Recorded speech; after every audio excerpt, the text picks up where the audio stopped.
Peace. I build with a lot of females from all over the place, and a lot of them are mothers. A great portion of them are single mothers too. And we talk a lot about family, and one thing that I wanted to address that I see generally across the board is that when a female has a child or begins to have children, she naturally begins to identify another different characteristic, quality, or component to who she actually is as a female, and that is motherhood. All of us exist within a three-dimensional universe, just on a physical level. So there's length, width, and depth, not only to us on a physical level, but there's also length, width, and depth to us philosophically speaking. So we're not one-dimensional, and when a female becomes a mother, that begins to demonstrate another dimension of who she actually is. She's usually already identifying herself as a woman as well, so that's like three basic dimensions of who she is as a being. And, there's many other different dimensions on a philosophical level that make us who and what we actually are. But specifically, I just wanted to focus on that mode or that dimension of motherhood. Some women that I've met have been in mommy mode or have identified solely with that dimension for maybe 18, 20-something years. And what ends up happening is when they solely identify with that one particular quality or characteristic or mode, other different aspects or qualities of who they are go uncultivated.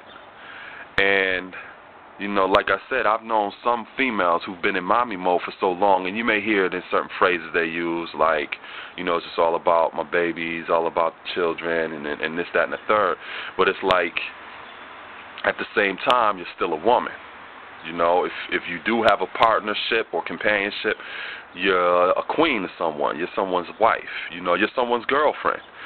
And these are other different dimensions of who you are that cannot go neglected. And there's a word called doting, D-O-T-E, to dote. And to dote just simply means to pour extreme or almost like over-the-top affection into usually a child. And like I said, some females, they go into mommy mode, and it's kind of like, and even if they're a single parent, they have to take on a lot of responsibilities and do things on their own because they don't have that type of assistance there. And not only are they in mommy mode, but they're also taking care of that child's needs in a way that is non-gender specific. And sometimes you hear it in their conversation. They say, well, I'm the mother and the father. I'm this, that, and the third. But the disadvantage in that is you're just doing what necessarily needs to be done for that child to take care of their needs. And you're not really cultivating what it means to be a woman, because a lot of the things that you're doing is non-gender specific. It's not that his father's doing this or her father's doing that and then you're doing this. You're just doing everything.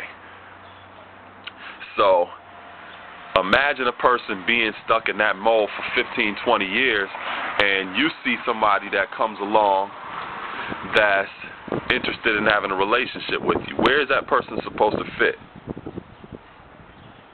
What room do you actually have for this person in your life? Number one, you've been in mommy mode for 17 years. And not only have you been in mommy mode for 17 years, but you've also not really invested any time in yourself. Meaning you haven't really done too much for yourself as far as what women do. You may have not even really gone out like that to really get to meet companions or potential people for a potential relationship. So here's the problem with that. Things change. Relationships change. Your children get older, and you don't serve the same needs or purpose to that child as they begin to get older. All of us who are adults who are listening to this right now understand that. You know, maybe when you were little, your parent or your mommy told you to keep your room clean, or she may have cooked for you, or she may have done this, that, and the third for you as a child. As you've gotten older and begin to be more independent and develop your own autonomy and become a young adult, a lot of these things shouldn't be needed anymore. You shouldn't be 17, 18, and your mother's still picking up your socks in your room or doing your laundry. These are things that you should be able to do on your own, especially if you don't have any mental or physical disabilities. So the relationship changes, which means the mommy mode you were in when this child was an infant is not the same type of mommy mode you need to be in when this child is in their teens. Now you begin to change your identity. And what I'm seeing is a lot of times females who have been in mommy mode are not making the proper transition or investing the proper time in their transition for when that relationship begins to change. So what ends up happening is now that this child becomes grown and they don't need mommy mode the way that they did when they were younger, a female feels offended. She feels like she's going through some sense of identity crisis because she's acting like, well, they don't need me now.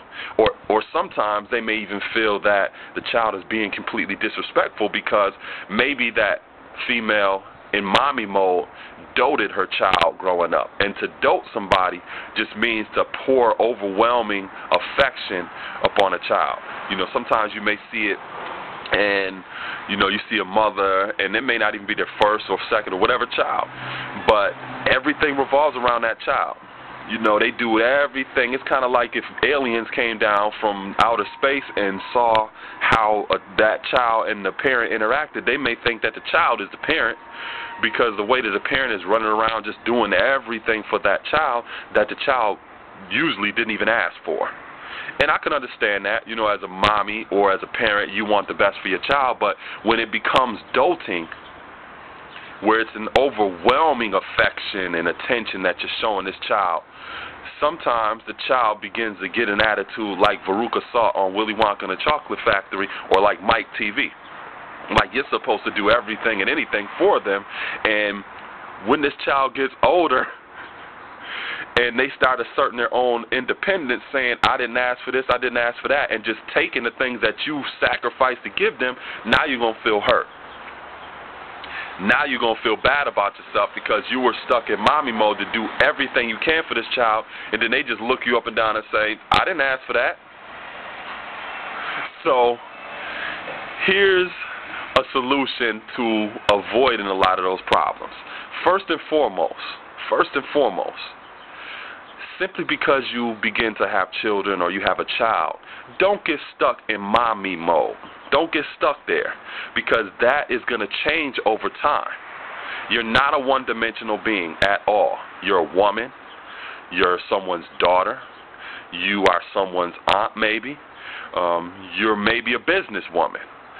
You're a co-worker. You are a partner, you know, a companion, you know, a girlfriend, a wife, a queen, whatever you want to call it. You have all of these different dimensions to who you actually are, and you cannot get stuck in one of them. Because when you get stuck in one of them, you neglect the other ones, and when that is necessary, you're not readily accessible to identify with that particular quality that's needed in that given situation. Like I gave you the example about a woman being in mommy mode for so long, she doesn't necessarily know how to be a partner or a companion now. She hasn't gone out. She hasn't even really dealt with a man, you know, equally, or she doesn't even have room for this person in her life. So that's number one. You're not one-dimensional. And it's important that even if you have children, to find time and invest in yourself. If you can make sacrifices and everything for your child, even if you're a single parent, sacrifice and make time for yourself as well. If you're an artist, invest some time in your art. You know, invest some time in your hobbies, some things that you like to do. If you're a businesswoman or if you want to go to school, invest time in those things, because there's going to be a point in that child's development, especially if they're not physically or mentally disabled, that they're not going to be in your house anymore. And you're not going to have to play that role anymore, so you need to invest in that role So when that time comes, you can make a smooth transition into that and not have an identity crisis. So that's number one. You're not one-dimensional. Number two, it's important to realize that relationships change over time. And if you don't prepare yourself for those changing relationships, it's not going to be a smooth transition into the other different dimensions of who you actually are. So, with that said, I will that some of this advice was important, and that, a lot of you females who are in mommy mode, that is important, but that's not all of who you are. That's not all of who you are. And you don't want to put yourself in a position where you're going to feel hurt if you've been sacrificing and doing everything you can for this child for 15, 16 years of their life, and then they turn around and just walk out like you were supposed to do that. And now you're stuck because you haven't invested no time in yourself to develop yourself as a woman, as a companion, or anything like, as a businesswoman, anything like that. And now you're just stuck on mommy mode, and this child is sitting there like, I don't need you. It doesn't mean that they don't need you anymore, but they don't need mommy mode. They need you to evolve the same way that they're growing and evolving, and you need to pay attention to those signs so that you are in the right place to support them once they get to that age. So with that said, I want to say peace, and thank you all of y'all for reaching out to me, and, just take some of this advice and apply it and see if it works. All right. Have a good day.